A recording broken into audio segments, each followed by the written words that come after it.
ежелгі Ирактағы Бабыл шаһары өте әдемі қала болатын. Шаһардың халқының жағдайлары жақсы, мамыражай тіршілік кешіп жатқан тұғын. Алайда бұл шаһардың патшасы қатыгез әрі озбыр болатын. Оның аты Нәмруд Кенған ұлы еді. Бұл заманда адамдар надандық түнегінде тіршілік етіп жатты. Өйткені олар әлгі залым патшаны шектен тыс мадақтап, оған табынатын. Сонымен қатар өздері тастардан қашап жасап алған мүсіндерге де бас ұратын. Осылайша қала халқы залым патша мен пұттастарына бірдей құлшылық қылатын. Осындай бұзылған елде Ибрахим пайғамбар дүниеге келді. Оның әкесі Азар ағаш ұстасы болатын. Ол ағаштан өздері табынатын пұттардың мүсіндерін жасайтын. Ибрахим жастайынан әкесі мен қауымы табынатын осынау мүсіндерге таңдана қарайтын. Терең ойға шомып, меңіреу пұттарға табынудың сырын ұқпай дал болатын. Бұл мүсіндерді менің әкем ағаштан ойып жасады. Ешқандай зиянда, пайда да келтіре алмайды ғой, солай бола тұра адамдар бұларға қалайша табынады. Қалайша жансыз мүсіндерге тағзым етіп, сәжде жасайды. Қалайша оларды мадақтап, олардан зәре құттары қалмай қорқады. Шынында бұлар өздері қолдан жасап, базардан сатып алатын, өздері үйлеріне көтеріп әкелетін жай ғана мүсіндер емес пе? Жоқ, бұл нағыз адасудың өзі. Ибрахим ойын осылайша қорытты. Өзінің қауымының ақиқаттан алыс кеткен халық екендігін ұғынды. Бірде ол шаһардан шығып, далаға барып табиғатты тамашалады. Төбедегі шексіз аспан, төмендегі жер, суы мол өзендер, ну ормандар, биік таулар, барлығы да назарынан тыс қалмады. Оңашада отырып өз-өзіне сұрақ қойды. Осы көз алдымдағы нәрселердің бәрін жаратқан кім? Бұлар қайдан пайда болды? Мұның бәрін жаратқан әкемнің ағаштан ойып жасаған мүсіндері болуы ақылға сыйымсыз. Олар басқа түгілі өздерінде қорғай алмайтын меңіреу ескерткіштер ғой. Ибрахим осындай терең ойда отырып кешті де батырды. Аспанда тұс-тұстан жұлдыздар жарқырап көріне бастады. Олардың кейбіреулері жарқырап, кейбіреулері әлсіз жылтылдап тұрды. Бір кезде жарқыраған үлкен жұлдызды көзі шалды. Ибрахим, бәлкім, әлемді жаратқан осы болар, деп ойлады. Алайда арада біраз сағат өткен соң әлгі жұлдыз көмескіленіп көзден ғайып болды. Ибрахим жұлып алғандай, жоқ, бұл емес. Әлемді жаратқан ешқашанда ғайып болмауы керек деді өз-өзіне. Келесі түні Ибрахим аспан аясында дөңгелек айды көрді. Таң тамаша болып, мынау өте үлкен. Бәлкім әлемді жаратушы осы болар деп ойланды. Бірақ таң ата аспаннан айда жоғалды. Ибрахим қатты мұңайып, жоқ, бұл болуы мүмкін емес. Жаратқан ие жоғалмайды деді. Таң ата көкжиектен үлкен күн көрінді.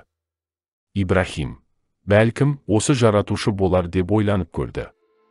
Алайда кеш батқан соң күнде аспаннан ғайып болды. Осыдан кейін ол өзі көрген заттардың жай жаратылған нәрселер екендігіне әбден көзі жетті. Аспан мен жер, күн мен ай, жарқыраған жұлдыздар, бәрі жаратылыс. Осылардың бәрін жаратушы бір Алла.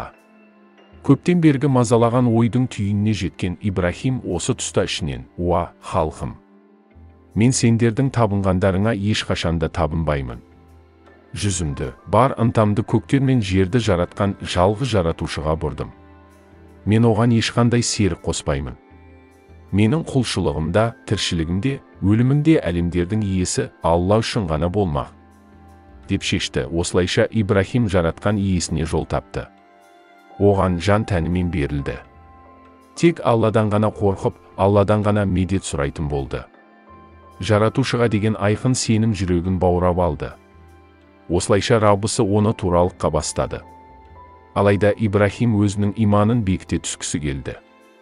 Алла тағаладан, уа, Раббым, өлі денені қалай тірілтесің? деп сұрады. Алла тағала, сен иман келтірмеп пе едің? деді. Ибрахим, әрине, иман келтірдім. Бірақ жүрегім орнықсын деп едім деді.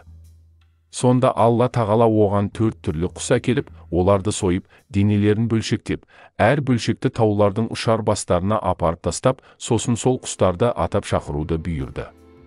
Ибрахим Алланың әмірін екі қылмады. Құстардың денелерін таулардың бастарына апарып тастады. Сосын оларды атын атап шақырғанда олардың денелері бір-бірлеріне қосылып, құралып, қайтадан тіріліп, Ибрахимнің алдына ұшып келді. Ол Раббысының құдірет күшіне куә болды. Иманы бұрынғыдан бетер күшейіп, нығая түсті. Осындай ұзақ ізденістерден соң Ибрахим туған шаһарына нағыз мұсылман болып оралды.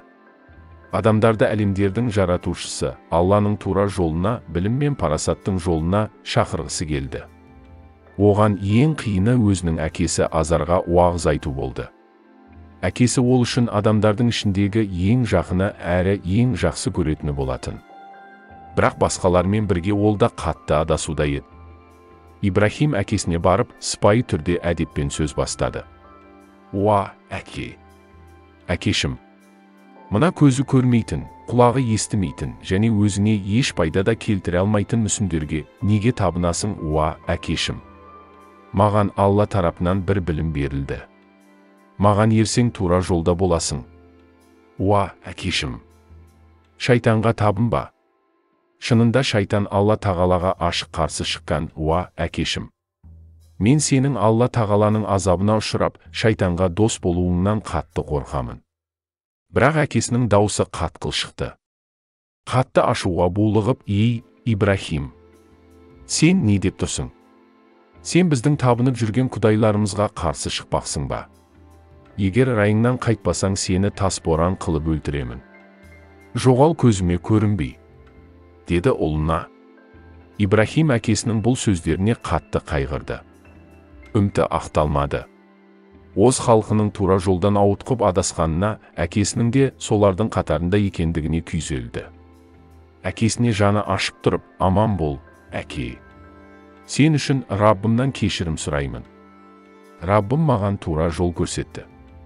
Енді сендердің табынып келген нәрселеріңнен аулақ боламын. Тек Раббымнан тілек тілеймін. Бәлкім ол менің тілегімді қабыл алар деп әкесімен қош айтысты. Бұдан соң Ибрахим қаланың көшелеріне шығып, елді Алланың жолына үгіттей бастады.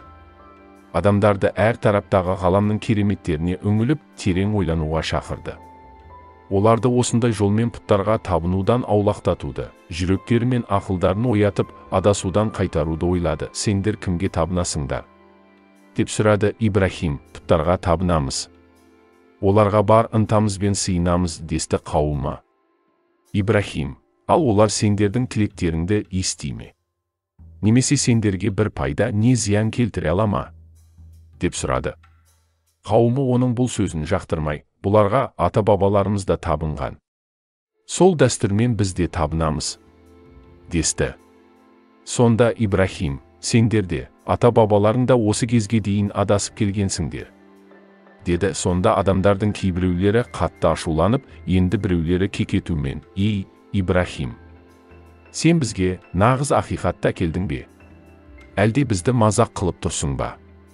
Десті. Сендердің де, көктер мен жердің де жаратушы иесі бір Алла, мен соған куәгермін, деді Ибрахим жұлып алғандай. Содан соң оларға, Алланың атымен айтамын, сендер кеткен соң табынып жүрген пұттарыңды қиратамын, деді. Қауыммен пікірталас жүргізудің ешқандай пайда әпермейтіндігіне Ибрахимнің көзі жетті. Оларға уағыз насихат айтудың өзі артық еді. Демек, ашық күреске шығудан басқа жол жоқ. Ол дүйім жұртшылыққа өзінің тура сенімде екендігін, олардың табынып жүргендерінен мүлде бас тартатындығын ашық мәлімдеді. Уа, қауымым! Мен сендердің Аллаға қосқан серіктеріңнен бас тартамын. Сендердің және ата-бабаларыңның табынып келген нәрселері мен үшін дұшпан. Мен тек әлемдердің жалғыз жаратушысына ғана табынамын. Оған ешбір серік қоспаймын. Ол мені жаратты әрі тура жолға бастады. Ол мені тірілтіп, өлтіреді.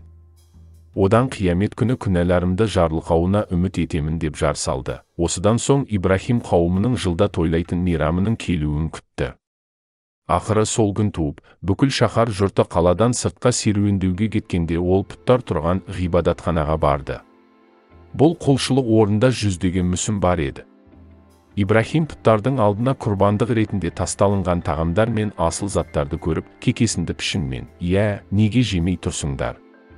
деп тас мүсіндерге сұрақ қойды, бірақ оның сұрағына ешкім де жауап бермеді. Өйткені бұлар жай ғана ештеңені естімейтін әрі көрмейтін меңіреу мүсін тастар болатын. Ибрахим тағы да, неге үндемейсіңдер? Деп айқай салды. Оның даусы жаңғырып, ғибадатхананың ішін күңірентіп жіберді. Өзінің айқайының жаңғырығынан басқа ештеңе естімеді. Сол-ақ екен ол қолындағы балтасымен тастарды кезекпен қирата бастады. Оларды быт-шыт қылып, түгін қалдырмай сындырды. Тек қана ең үлкен мүсінге тиіспеді. Қалғанның барлығының күл-талқанын шығарды. Сосын қолындағы балтасын үлкен мүсіннің мойнына ілді де, Аллаху әкбар деп ғибадатханадан шығып кетті. Қала халқы кешке қарай үйлеріне оралды. Олар әуелі тас мүсіндерге табыну үшін ғибадатханаларына кірді. Одан өздерінің осыған дейін табынып келген құдайларын біреудің быт-шытын шығарып қиратып кетенін көрді. Ғибадатхананың іші астан-кестең. Мұны көрген қауым қатты қорқып, үрейленді. Осыны істеген адамға қатты ашуланып, қаһарға мінді. Бір-бірлеріне қарап, мұны істеп жүрген қай ан тұрған? Біздің құдайларымызға қол көтеруге кімнің батылы барып жүр? Деп сұрасты. Олардың арасындағы біреулері, бір жігіт құдайларымызға тіл тигізіп жүретін. Бәлкім сол болар. Оның аты Ибрахим десті. Жиналған наразы халық, оны дереу әкеліңдер. Төрт көзіміз түгелде біліп алайық. Жазасын берейік. Деп шуласты. Олардың бұл қалада мұндай іске содан басқа ешкімнің де бармайтындығына әбден көздері жетті. Өйткені ол бұрында пікір таластырып, құдайларына көп тіл тигізіп жүрген болатын.